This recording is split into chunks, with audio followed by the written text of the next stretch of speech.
Hey guys, once again I have left it very late in the month to check in for one little word, but that's what I'm going to do with you today. It's going to be super quick because I have done nothing fancy this month. I have literally printed out the PNG files, I sat down, I did my journaling, I just printed them on A4 and I've trimmed them down. I don't know what size this is now. I did my journaling just with my handwriting. We all know I don't love that. So what I want to do today is just kind of hide this away. It's not that it's particularly like negative, this kind of mid-year review. It's just not really, this year's not kind of panning out the way I had intended it to in January.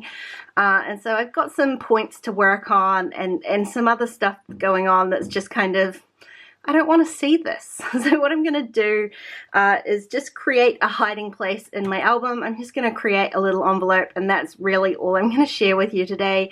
This is my Life Crafted album, and I'm actually still, I'm just sneaking in here into the end of June, but I am still working with my No Pink kit. This is the last 12 by 12 paper that I have in the kit from Storyline Chapters by Heidi Swap. And I kind of thought it worked perfectly. I wasn't necessarily like stuck on the idea of having to use something from that kit. But the last page in here has kind of yellow tones. So I figured something like this sitting beside it was going to work nicely. And I'm just going to show you a really easy way to make an envelope that's going to fit into the Life Crafted albums.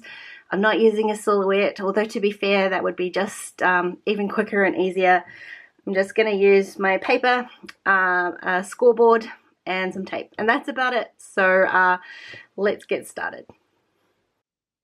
Okay, so straight up, I blunder this really badly. I'm not going to redo it, but if you're going to follow along, do as I say and not as I do. I've just trimmed off the branding strip of the paper, so it is 12 by 12 inches, and here you can see I am trimming it at 10 inches wide. Actually, you need it at 10.5 inches wide. So my final measurements are going to be a little bit shorter than what I had originally intended, which was to have a 5 by 8 inch envelope.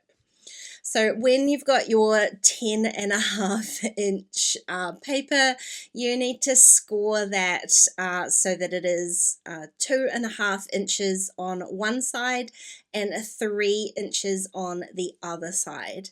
And then on the long edge, I'm going to score at 1.5 from the bottom and 2.5 from the top. So you can see me folded up here.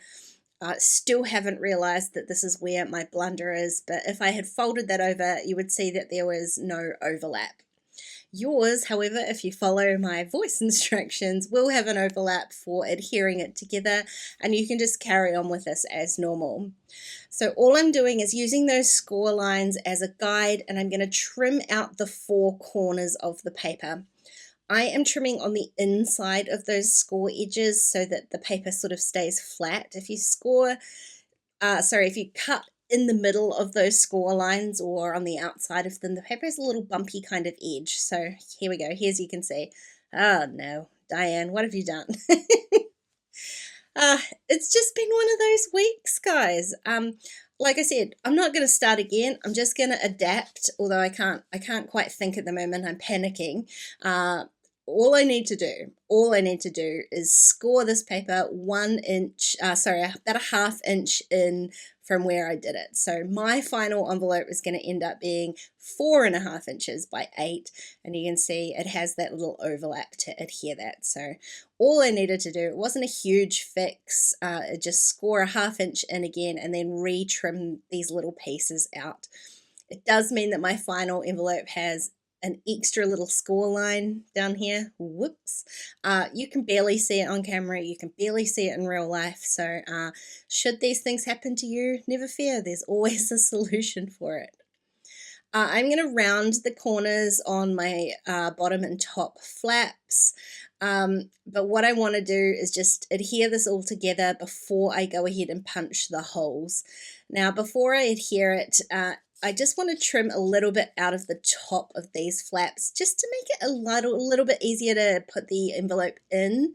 So all I'm doing is just roughly eyeballing it. I just pencil marked a line, and then I'm using my scissors just to trim from that line back up to the top corner, and you can see it gives you a little V at the top. You just want to be careful that when you're creating that V, you don't create it too far down so that the flap that you've created at the top still covers it. That's the only caveat. But that flap at the top is like 2.5 inches tall, and so you would have to be making a pretty extreme V for that to work. Now 2 pieces of double-sided tape is all that is holding this little envelope together. It works really nicely, so that's why you need that kind of 1/2 inch overlap.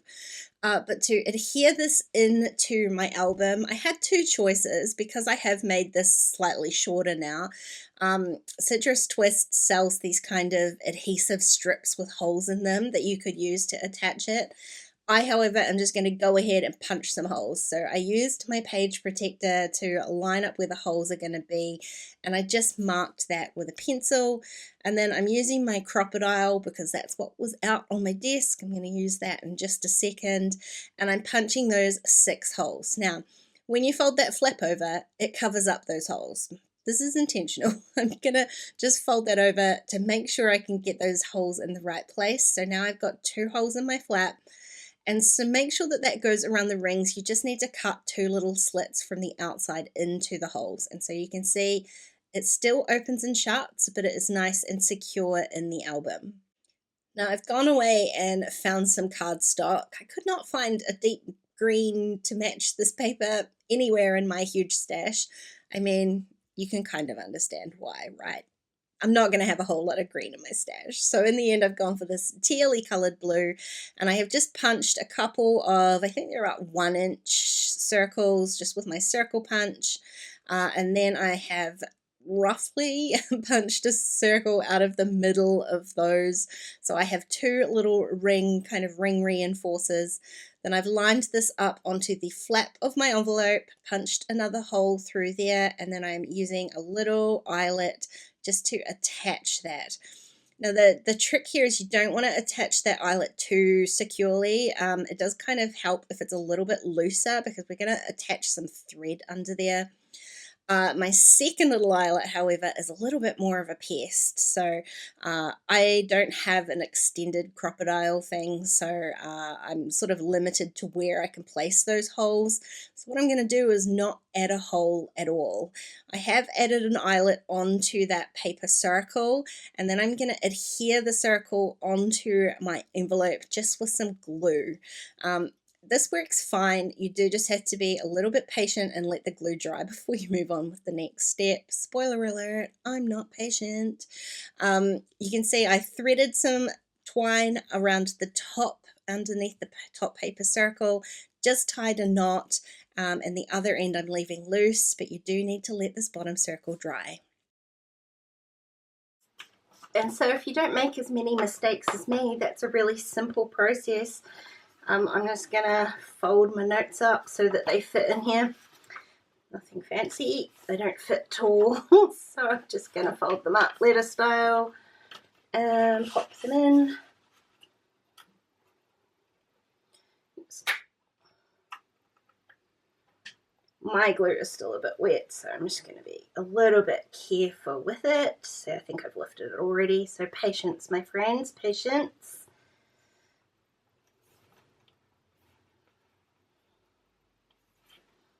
And then done. Like I said, it wasn't even going to be anything fancy. It's done. It's in here. I can look back at it if I need to. But mostly I'm just going to flip it over and focus on moving forward through the rest of the year. I hope that your journaling with one little word is going well.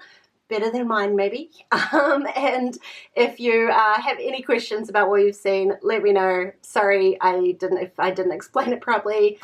This was pretty much just an on-the-fly idea for hiding all of that journaling. Thanks for watching today, guys, and I'll see you again really soon. Bye.